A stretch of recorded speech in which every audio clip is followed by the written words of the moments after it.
ओम शांति। ओम शांति। 11 नवंबर 2023। आज के बाबा के महावाक्य।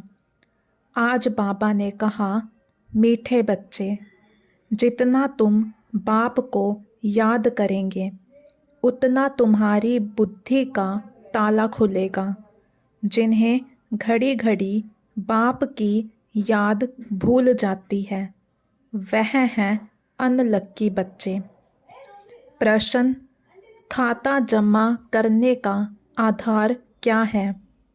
सबसे बड़ी कमाई किसमें है? उत्तर, खाता जमा होता है दान करने से। जितना तुम दूसरों को बाप का परिचय देंगे उतना आमदनी वृद्धि को पाती जाएगी। मुरली से तुम्हारी बहुत बड़ी कमाई होती है। यह मुरली सांवरे से गोरा बनाने वाली है। मुरली में ही खुदाई जादू है। मुरली से ही तुम माला माल बनते हो। गीत, हमें उन राहों पर चलना है। ओम शांति। रूहानी बाप समझा रहे हैं बच्चों को कि बच्चे गिरना और संभलना है। घड़ी घड़ी बाप को भूलते हो अर्थात गिरते हो। याद करते हो तो संभलते हो। माया बाप की याद भुलवा देती है क्योंकि नई बात है ना। ऐसे तो कोई बाप को कभी भूलते नहीं। स्त्री कभी अपने पति को भूलती नहीं। सगाई हुई और बुद्धि योग लटका, भूलने की बात नहीं होती। पति पति है, बाप बाप है। अब यह तो है निराकार बाप, जिसको साजन भी कहते हैं। सजनी कहा जाता है भक्तों को। इस समय सब हैं भक्त, भगवान एक है। भक्तों को सजनियाँ, भगवान को साजन, या भक्तों को बालक, भगवान को बाप कहा जाता है। अब पतियों का पति व पिताओं का पिता वह एक है। हर एक आत्मा का बाप परमात्मा तो है ही। वह लौकिक बाप हर एक का अलग अलग है। यह पारलौकिक परमपिता सभी आत्माओं का बाप एक ही गॉड फादर है। उनका नाम है शिव बाबा। सिर्फ गॉड फादर माउंट अबू लिखने से बताओ चिट्ठी पहुँचेगी? नाम तो लिखना पड़े ना।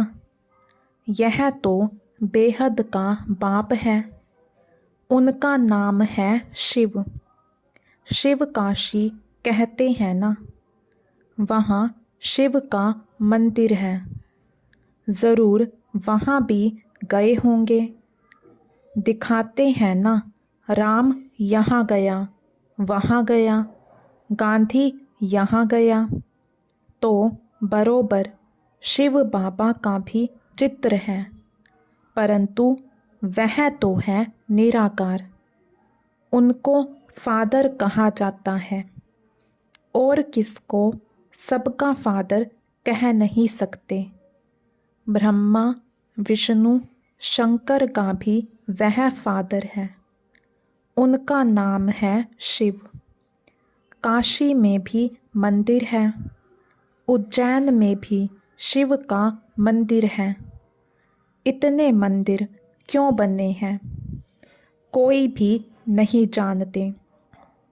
जैसे लक्ष्मी नारायण की पूजा करते हैं, कहते हैं यह स्वर्ग के मालिक थे, परंतु स्वर्ग कब था, यह मालिक कैसे बने, यह कोई नहीं जानते। पुजारी किसकी पूजा करें, उनके ही ऑक्यूपेशन को न जाने तो इसको अंधश्रद्धा कहा जाएगा ना। यहाँ भी बाबा कहते हैं, परंतु पूरा परिचय नहीं है, माता पिता को जानते नहीं। लक्ष्मी नारायण के पुजारी पूजा करते हैं, शिव के मंदिर में जाकर महिमा करते हैं, गाते हैं तुम माता पिता, परंतु वह कैसे माता पिता हैं, कब बने थे, कुछ भी नहीं जानते। भारतवासी ही बिल्कुल नहीं जानते।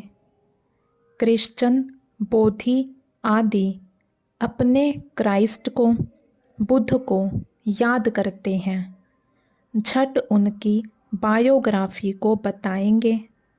क्राइस्ट फलाने समय पर क्रिश्चियन धर्म की स्थापना करने आया था। भारतवासी किसको भी पूजते हैं, उनको पता नहीं है कि यह कौन है। ना शिव को, ना ब्रह्मा विष्णु शंकर को, ना जगत अम्बा जगत पिता को, ना लक्ष्मी नारायण को जानते, सिर्फ पूजा करते रहते हैं। उन्हों की बायोग्राफी क्या है, कुछ भी नहीं जानते।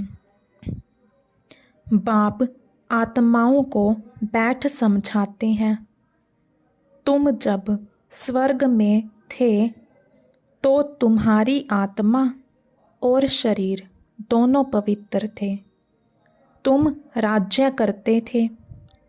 तुम जानते हो बरोबर हम राज्य करते थे। हमने पुनर्जन्म लिए, 84 जन्म भोगते भोगते बादशाही गवा दी, गोरे से काले बन गए हैं, सुंदर थे अब श्याम बन गए हैं।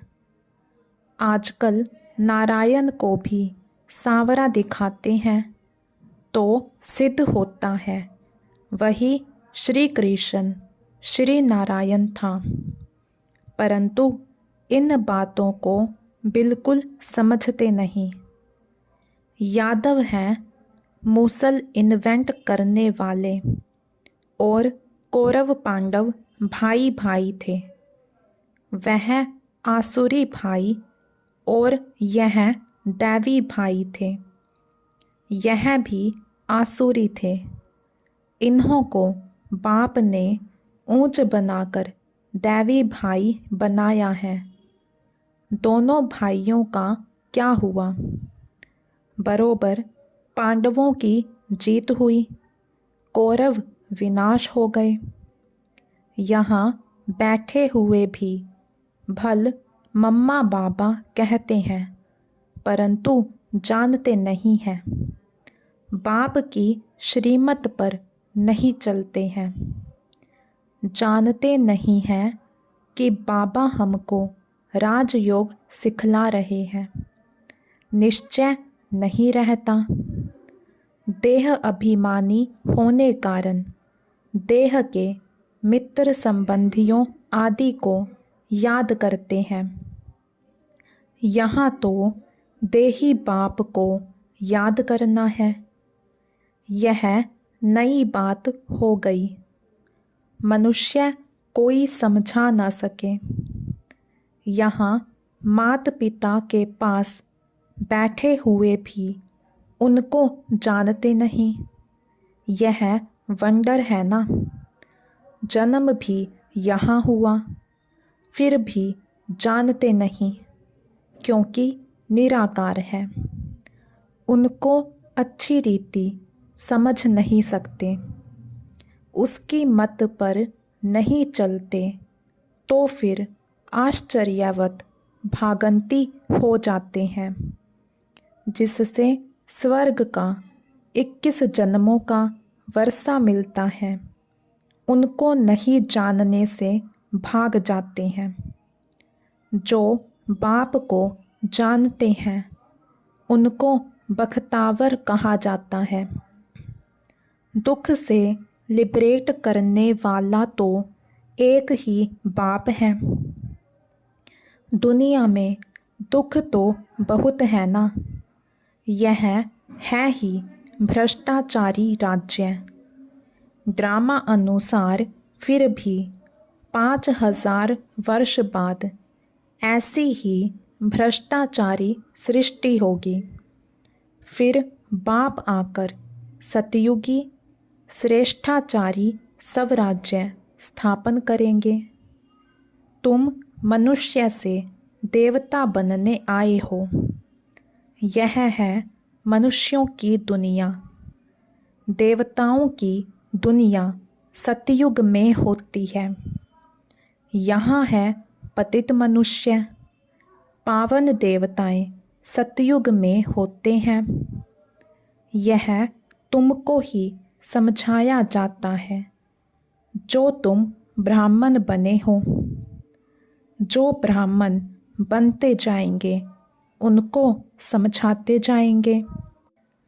सब तो ब्राह्मण नहीं बनेंगे। जो ब्राह्मण बनते हैं वही फिर देवता बनेंगे। ब्राह्मण ना बना तो देवता बन ना सके। बाबा मम्मा कहाँ तो ब्राह्मण कुल में आया। फिर है सारा पढ़ाई के पुरुषार्थ पर मदार। यह किंगडम स्थापन हो रही है और इब्राहिम बुद्ध आदि कोई किंगडम स्थापन नहीं करते हैं। क्राइस्ट अकेला आया। किसी में प्रवेश कर क्रिश्चियन धर्म स्थापन किया। फिर जो क्रिश्चियन धर्म की आत्माएं ऊपर में हैं वह आती रहती हैं। अभी सब क्रिश्चियंस की आत्माएं यहाँ हैं। अभी अंत में सबको वापस जाना है। बाप सभी का गाइड बन सबको दुख से लिबरेट करते हैं। बाप ही है सारी ह्यूमैनिटी का लिबरेटर और गाइड। सब आत्माओं को वापस ले जाएंगे। आत्मा पतित होने कारण वापस जा नहीं सकती है। निराकारी दुनिया तो पावन है ना। अभी यह साकारी सृष्टि पतित है। अब इन सब को पावन कौन बनाए जो निराकारी दुनिया में जा सके। इसलिए बुलाते हैं ओ गॉड फादर आओ। गॉड फादर आकर बतलाते हैं कि मैं एक ही बार आता हूँ जब सारी दुनिया भ्रष्टाचारी बन जाती है। कितनी गोलियां बारूद आदि बनाते रहते हैं एक दो को मारने के लिए। एक तो बॉम्ब्स बना रहे हैं, दूसरे फिर नेचुरल कैलेमिटीज़, फ्लड्स, अर्थक्वेक आदि होंगी। बिजली चमकेगी, बीमार पड़ जाएंगे क्योंकि खाद तो बननी है ना। गंध की ही खाद बनती है ना। तो इस सारी सृष्टि को खाद चाहिए जो फिर फर्स्ट क्लास उत्पत्ति हो। सतयुग में सिर्फ भारत ही था। अब इतने सब का विनाश होना है। बाप कहते हैं मैं आकर दैवी राजधानी स्थापन करता हूँ और सब खत्म हो जाएंगे। बाकी तुम स्वर्ग में जाएंगे। स्वर्ग को तो सब याद करते हैं ना, परंतु स्वर्ग कहाँ किसको जाता है यह कोई को पता नहीं। कोई भी मरेगा कहेंगे स्वर्गवासी हुआ। अरे कलयुग में जो मरेंगे तो ज़रूर पुनर्जन्म कलयुग में ही लेंगे ना। इतना भी अक्ल कोई में नहीं है। डॉक्टर ऑफ फिलोसफी आदि नाम रखाते हैं, समझते कुछ नहीं।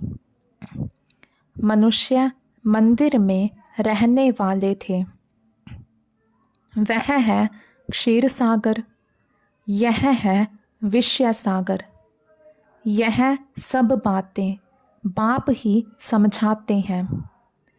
पढ़ाएंगे तो मनुष्यों को, जानवर को तो नहीं पढ़ाएंगे। बाप समझाते हैं यह ड्रामा बना हुआ है। जैसा साहूकार मनुष्य वैसा फर्नीचर होगा। गरीब के पास ठिक्कर ठोबर होगा। साहूकार के पास तो इतने वैभव होंगे। तुम सतयुग में साहूकार बनते हो तो तुम्हारे हीरे जवाहरों के महल होते हैं। वहाँ पर कोई गंदगी आदि नहीं होती, बांस नहीं होती। यहाँ तो बांस होती है, इसलिए अगरबत्ती आदि जगाई जाती है। वहाँ तो फूलों आदि में नेचुरल खुशबू रहती है। अगरबत्ती जलाने की दरकार नहीं पड़ती। उनको हेवन कहा जाता है। बाप हेवन का मालिक बनाने के लिए पढ़ाते हैं। देखो कैसे साधारण है। ऐसे बाप को याद करना भी भूल जाते हैं।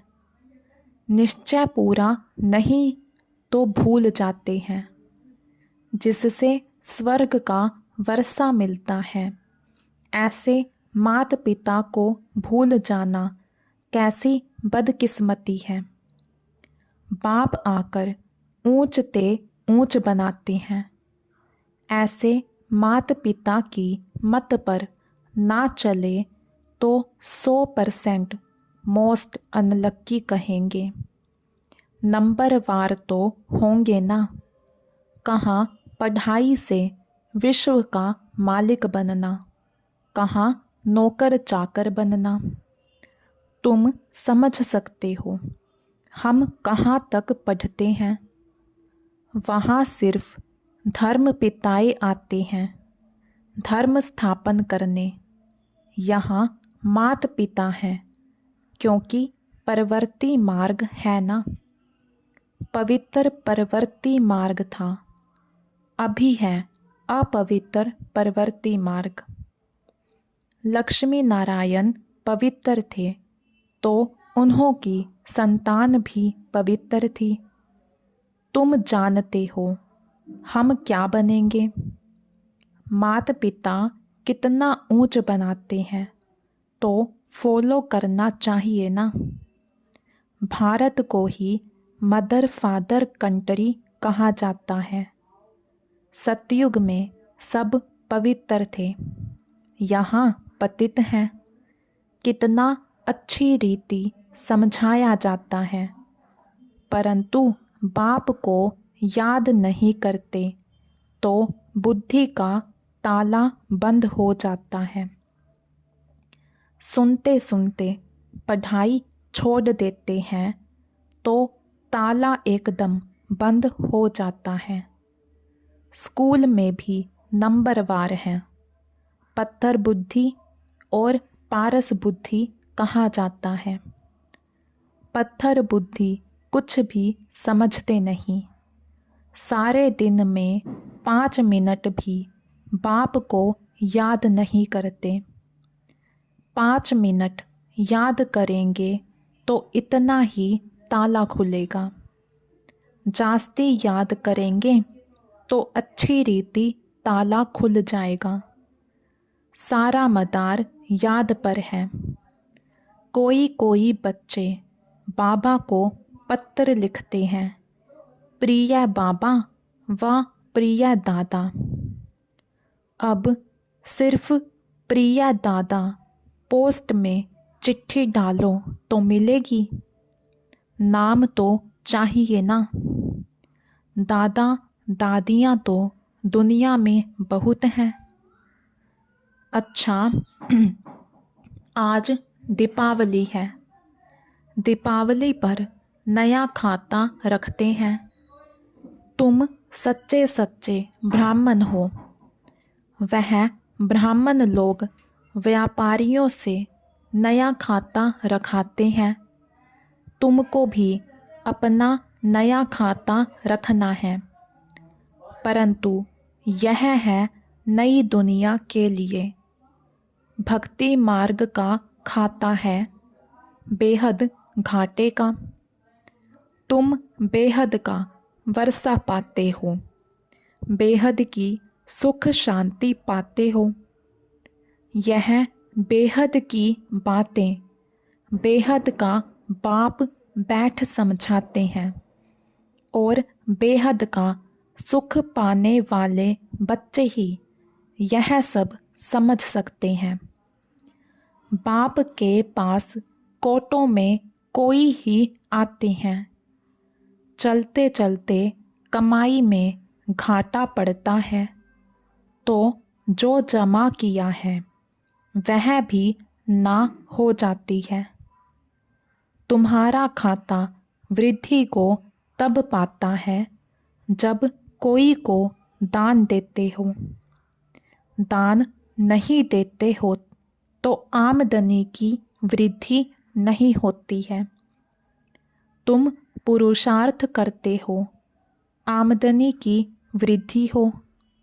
वह तब होगी जब किसको दान करेंगे, फ़ायदा प्राप्त कराएंगे। कोई को बाप का परिचय दिया, गोया जमा हुआ। परिचय नहीं देते हो तो जमा भी नहीं होता है। तुम्हारी कमाई बहुत बहुत बड़ी है। मुरली से तुम्हारी सच्ची कमाई होती है। सिर्फ यह मालूम पड़ जाए कि मुरली किसकी है, यह भी तुम बच्चे जानते हो। जो सांवरे बन गए हैं उन्हों को ही गोरा बनने के लिए मुरली सुननी है। मुरली तेरी में है जादू, खुदाई जादू कहते हैं ना, तो इस मुरली में है खुदाई जादू। यह ज्ञान भी तुमको अभी है। देवताओं में यह ज्ञान नहीं था। जब उनमें ही ज्ञान नहीं था तो पिछाड़ी वालों में ज्ञान कैसे हो सकता। शास्त्र आदि भी जो बाद में बनते हैं वह सब खत्म हो जाएंगे। तुम्हारी यह सच्ची गीताएं तो बहुत थोड़ी हैं। दुनिया में तो वह गीताएं लाखों की अंदाज में होंगी। वास्तव में यह चित्र ही सच्ची गीता है। उस गीता में इतना नहीं समझ सकेंगे जितना इन चित्रों से समझ सकेंगे। अच्छा, मीठे मीठे सिक्के लधे बच्चों प्रति माता पिता बाप दादा का याद प्यार और गुड मॉर्निंग। रूहानी बाप की रूहानी बच्चों को नमस्ते। धारणा के लिए मुख्य सार।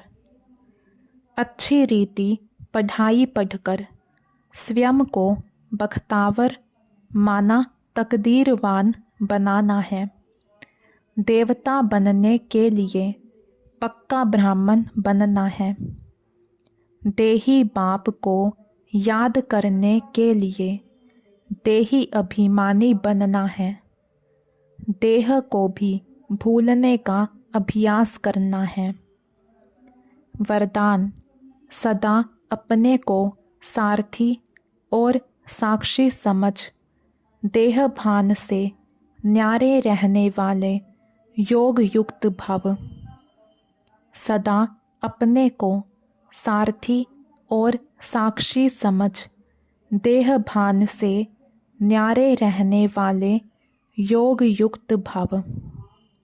योग युक्त रहने की सरल विधि है सदा अपने को सारथी और साक्षी समझकर चलना। इस रथ को चलाने वाली हम आत्मा सारथी हैं। यह स्मृति स्वतः इस रथ अथवा देह से व किसी भी प्रकार के देह भान से न्यारा बना देती है। देह भान नहीं तो सहज योग युक्त बन जाते और हर कर्म भी युक्ति युक्त होता है। स्वयं को सारथी समझने से सर्व कर्मेंद्रियां अपने कंट्रोल में रहती हैं। वह किसी भी कर्मेंद्रिय के वश नहीं हो सकते। स्लोगन: विजयी आत्मा बनना है तो अटेंशन और अभ्यास इसे निजी संस्कार बना लो। विजयी आत्मा बनना है तो अटेंशन और अभ्यास इसे निजी संस्कार बना लो। अच्छा, ओम शांति।